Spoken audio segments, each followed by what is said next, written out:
¿En qué momento te das cuenta de que tienes un problema? ¿Qué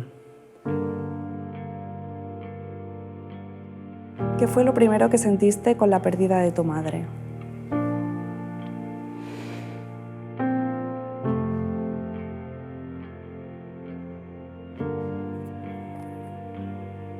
¿Cómo explicarías lo que te pasa?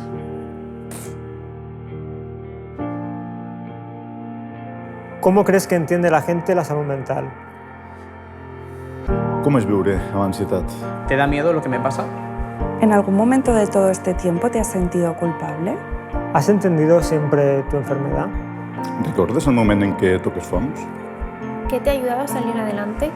Quin ha estat el pitjor moment que has viscut com a mare en tot el meu procés?